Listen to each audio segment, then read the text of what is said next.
Nice to see you. How are you? Russia today hit Kyiv with missiles and drones. More than 100 people, kids. I think it's Russia. I think it's disgusting what they're doing. I think it's disgusting. This is Biden's war. It's not my war. But I said if I get in, I'll try and get the thing stopped. But I think what Russia's doing is very sad. He had claimed to end the Russia-Ukraine war within 24 hours of taking charge. More than 6 months have passed.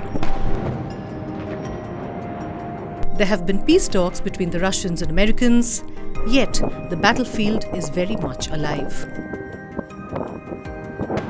First, Trump blamed Zelensky for the war, then had a few words of praise for Putin. But after nothing worked, he's back to his old punching bag, his predecessor, Joe Biden. And now he's counting war casualties, saying what the world already knows. A lot of Russians are dying. You have a lot of Russians, more Russians are dying, but Russians are dying, Ukrainians are dying. The United States isn't really involved in that war. It shouldn't be. And by the way, I made a deal with NATO where NATO pays us for everything that we send. We send them. For all the capital Trump claims to have made for the United States, he has lost face, saying one thing today, something else tomorrow. For a man who sees a deal almost everywhere and threatens to punish rivals into submission, the Russian juggernaut has been a sobering experience.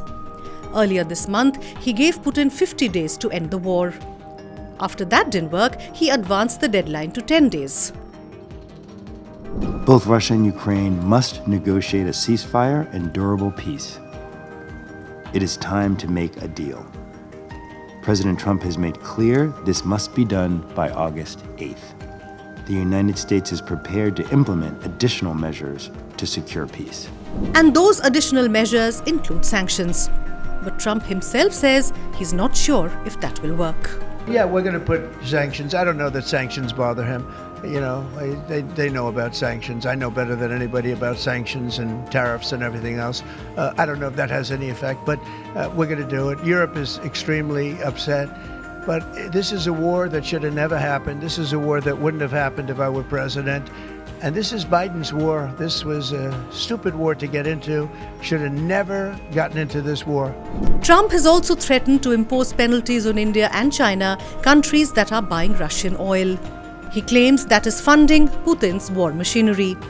China says if the US can trade with Russia, why can't we? The Security Council has not imposed sanctions on any parties involved in the conflict.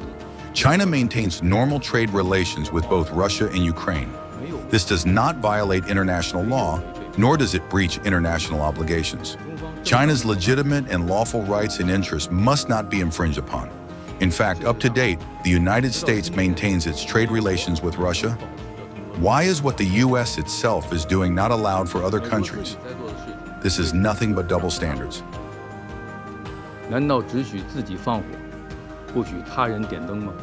Meanwhile, Chinese warships, included guided missile destroyers and a submarine, arrived in the Russian city of Vladivostok.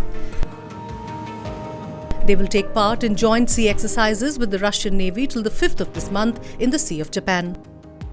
The exercises will comprise search and rescue operations, anti-submarine warfare, air defense training and live-fire artillery drills, the Russian Defense Ministry has said. Clearly, this will not be music to Trump's ears.